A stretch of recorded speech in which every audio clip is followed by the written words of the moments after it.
Hi viewers, welcome to Aishwarya Explains channel.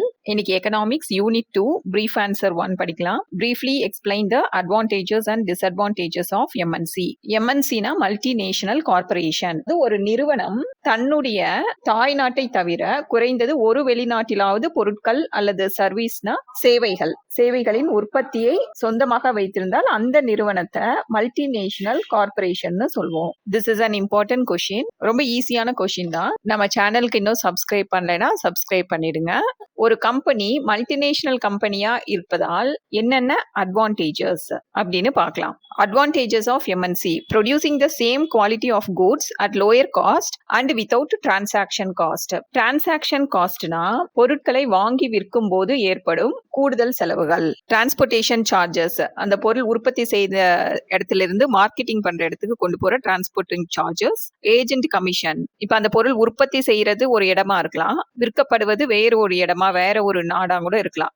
So நடுவுல middle man இருப்பாங்க, agents, அவங்களுக்கு கொடுக்க வேண்டிய கமிஷன். பேக்கிங் சார்ஜஸ், இதெல்லாம் தான் டிரான்சாக்ஷன் காஸ்ட்ஸ். இப்ப எம்என்சிஸ் கம்பெனிக்கு டிரான்சாக்ஷன் காஸ்ட் கம்மியா இருக்கும். ஏன்னா அவங்களோட பிரான்ச்சஸ் எல்லா இடத்துலயும் இருக்கிறதுனால அவங்களே உற்பத்தி செஞ்சு அவங்களே விற்கிறார்கள். அதனால டிரான்ஸ்போர்ட்டேஷன் சார்ஜஸும் கம்மியா இருக்கும், ஏஜென்ட்ஸ் கமிஷனும் கம்மியா இருக்கும், பேக்கிங் சார்ஜஸும் அவங்களுக்கு கம்மியா இருக்கும். அதனால தரமான பொருட்களை கம்மி விலையில விற்க முடியும். MNC reduce prices and increase the purchasing power of consumers worldwide. அதாவது லார்ஜ் ஸ்கேல் லெவல்ல குட்ஸ் ப்ரொடியூஸ் பண்றதுனால கம்மி விலையில நமக்கு விற்க முடியும். அதனால கன்சியூமர்ஸ்னா பொருள் வாங்குபவர்களை கன்சியூமர்ஸ்னு சொல்லுவோம். கன்சியூமர்ஸ் ஆன நமக்கு கம்மி விலையில பொருட்கள் கிடைக்கும். இன்க்ரீஸ் த பர்ச்சேஸ் பவர்னா விலை கம்மியா இருக்கிறப்ப நாம நிறைய பொருட்கள் வாங்குவோம். அது மட்டும் இல்லாம நிறைய பேர் அந்த பொருட்களை வாங்குவாங்க. அதுதான் increase the purchase power. MNC is able to take advantage of tax variation. Different கண்ட்ரீஸ்க்கு டிஃப்ரெண்ட் டாக்ஸ் ரேட்ஸ் இருக்கும். டாக்ஸ்னா வரி. எந்த கண்ட்ரில டாக்ஸ் கம்மியா இருக்கோ அந்த கண்ட்ரில தொழிற்சாலை அமைத்து குறைந்த செலவுல உற்பத்தி செய்து அதிக லாபம் அடையலாம். Spurring job growth in the local economies. ஸ்பர்ரிங்னா தூண்டுதல். ஒரு கண்ட்ரில எம்என்சி ஒரு ஃபேக்டரி ஓபன் பண்ணினா உள்ளூர் மக்களுக்கு வேலை வாய்ப்புகள் உருவாகின்றன. இதனால் ஒரு நாட்டின் பொருளாதாரம் வளர்ச்சி அடைகிறது.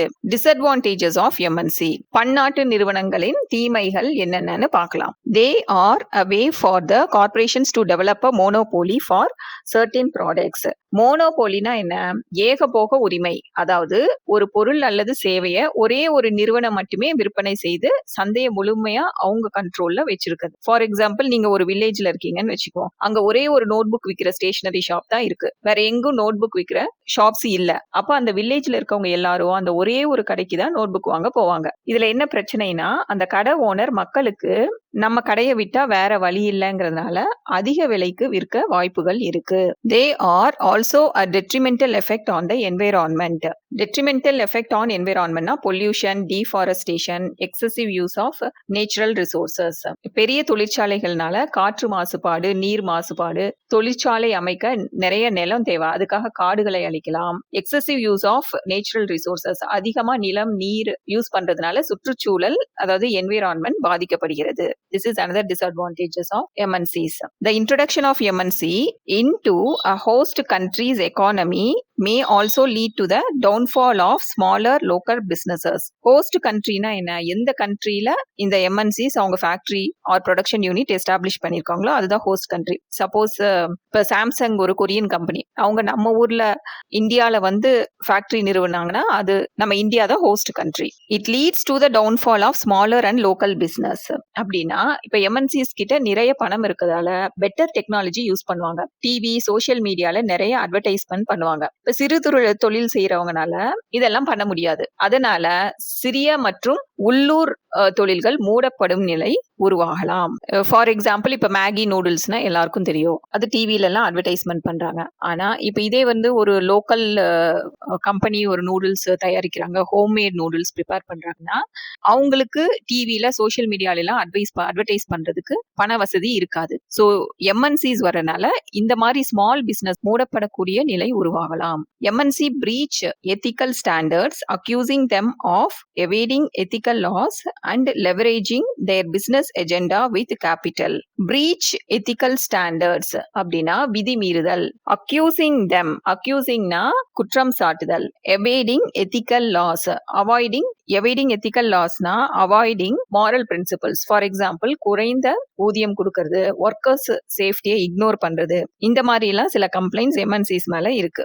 And leveraging their business agenda with capital. அவங்க கிட்ட இருக்க முதலீட்டு பணத்தை பயன்படுத்தி சம்டைம்ஸ் அதை வச்சு பொலிட்டிக்கல் இன்ஃப்ளூயன்ஸ் பண்ணி பிசினஸ் கோல்ஸை அச்சீவ் பண்றது. இதெல்லாம் தான் டிஸ்அட்வான்டேஜஸ் ஆஃப் எம்என்சி. இதுல ஒரு சில ஹார்ட் வேர்ட்ஸ் இருக்கு, அதனால கீவேர்ட்ஸ் மார்க் பண்ணி ஃபர்ஸ்ட் கீவேர்ட்ஸ் நல்லா படிச்சுக்கோங்க.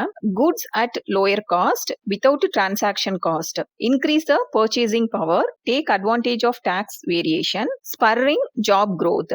இந்த பாயிண்ட்க்கு keyword monopoly. For this point detrimental effect on environment, and then downfall of smaller local business. For last point, breach ethical standards, accusing of evading ethical laws, leveraging business agenda with capital. இதெல்லாம் தான் keywords.